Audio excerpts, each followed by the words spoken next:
je voulais faire une vidéo pour te montrer des astuces quand tu n'as pas de matos à l'extérieur, que tu n'as pas accès à un street park ou des barres de traction, etc. Et que tu dois faire seulement avec ce que tu as à la maison. Donc je renvoie à la vidéo sur les entraînements bras que j'avais fait, la routine bras où je te montrais différents exercices, dedans tu as des dips, des tractions. Mais c'est vrai que je le fais souvent, moi quand je m'entraîne souvent à l'extérieur. Et j'ai quand même des astuces pour m'entraîner à la maison et je pense qu'en te les partageant aujourd'hui, ça va peut-être t'aider.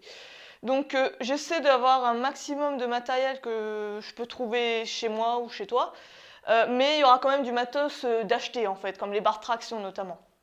Donc on commence tout de suite avec les dips. Alors les dips, tu peux les faire sur quoi? Tu peux les faire sur des chaises. Alors bien sûr, ça dépend clairement de tes chaises. Par exemple, celles-là, je ne vais pas les faire sur celles-là parce qu'elles sont un peu branlantes. Donc il faut être aussi intelligent et quand tu sens que ton matos il va pas forcément gérer, évite de l'abîmer. Donc ça, je le sens pas, donc je le fais pas dessus, mais en gros, tu les mets à l'écartement que tu désires, large, serré, c'est comme tu désires, et tu as juste à te suspendre et à faire tes dips.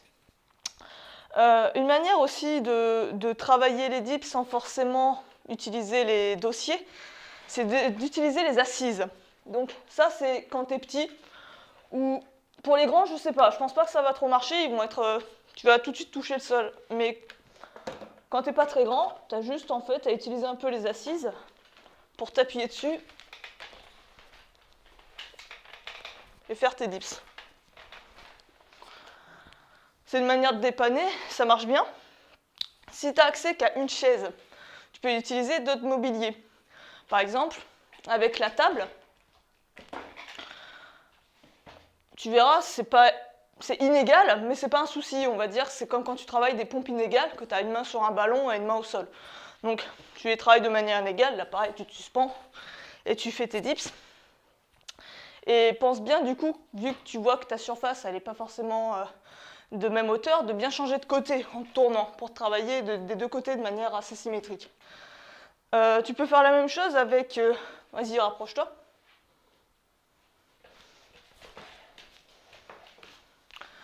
Tu peux faire la même chose avec des barres à dips. Des barres à traction.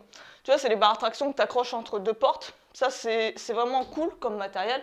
Parce que ça te permet d'avoir... Là, j'en ai deux, tu vois. Une pour les tractions, ça j'utilise pour d'autres choses. Enfin, tu peux vraiment t'amuser quand tu en as plusieurs. Tu peux, par exemple, travailler aussi le drapeau si tu as envie. Mais bon, ça, c'est un autre sujet. Mais voilà, par exemple, là, j'ai une barre à traction. Je la mets à niveau de ma chaise. Et pareil, j'ai comme ça deux supports pour pouvoir travailler mes dips. Donc, comme je te le disais, tu as la barre traction classique pour pouvoir faire tes tractions, c'est vraiment pratique. Je pense que beaucoup de portes peuvent le supporter, mais là encore, il faut voir si l'encadrement est assez fort. C'est à toi de voir chez toi comment c'est. Mais en général, n'importe quel encadrement, ça fait l'affaire. Mais ça, c'est vraiment génial, c'est pas très cher. Dans les magasins de sport, tu peux trouver ça quoi, à 20, 25 balles, un truc comme ça. Et ben, tu as de quoi te suspendre pour faire les dips et tractions. Après, tu peux aussi jauger la hauteur, donc tu peux faire des tractions horizontales, tu peux vraiment t'amuser. Ce qui est génial, moi je te dis d'avoir, c'est d'avoir ça et les anneaux. Parce qu'avec les anneaux, tu as tout en fait. Quand tu peux suspendre des anneaux, tu peux tout faire. Tu peux faire des tractions, tu peux faire des dips, tu peux faire des tiger bends, tu peux faire ce que tu veux. Le seul truc, c'est que la difficulté est augmentée vu que ben, tu as l'instabilité à gérer en plus. Mais c'est pas grave. Donc les anneaux, c'est vraiment cool, c'est pas trop cher non plus. Je te mettrai en description si tu veux t'en procurer un peu le matos que je t'ai décrit là, je te le mettrai en description sous la vidéo. Et ensuite pour les tiger bends. Alors les tiger bends, t'as encore ça, je l'aurais dit, il suffit que tu la baisses encore plus bas. Tu peux vraiment aller au millimètre, hein. Plus c'est haut, plus c'est facile, plus c'est bas, plus c'est difficile. Je te renvoie à la routine.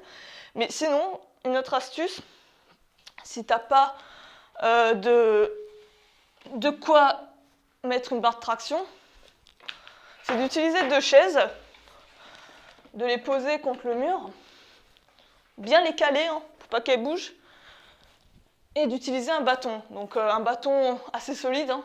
Tu peux avoir ça sur un bâton de balai ou un bout de bois que tu trouves dehors en forêt, ce que tu veux, mais voilà, ça se trouve quand même assez facilement. Et tu la cales tout simplement là.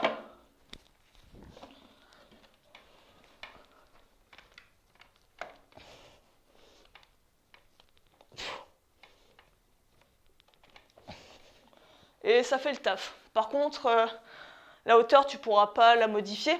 Ce que tu pourras juste modifier, c'est l'angle en fait. Ton angle, il faudra que tu sois un peu plus comme quand tu fais des pike push-up, que tu aies les hanches un peu plus pliées à 90 degrés pour diminuer la difficulté. Et pour les tractions, sinon, là ça me vient à l'esprit, je te mettrai en description aussi une espèce de matos pour fabriquer à l'arrache, on va dire, pour créer comme des poignées des poignées de traction que tu pourras mettre en fait directement à la porte. Il va falloir que tu fermes la porte, ça va les bloquer. Je te montre, tu verras ça de toute façon en description, je te mettrai un tutoriel pour les fabriquer. Et ça te fera comme des poignées, mais par contre tu seras complètement plaqué contre la porte. Donc c'est moins confortable on va dire, mais ça te permet de dépanner, ça rajoute un peu de difficulté aussi, ça t'oblige à être propre. C'est pas plus mal non plus, mais voilà, c'est notre astuce pour vraiment ceux qui n'ont pas du tout de matériel. Il faut fabriquer son matériel à un moment donné.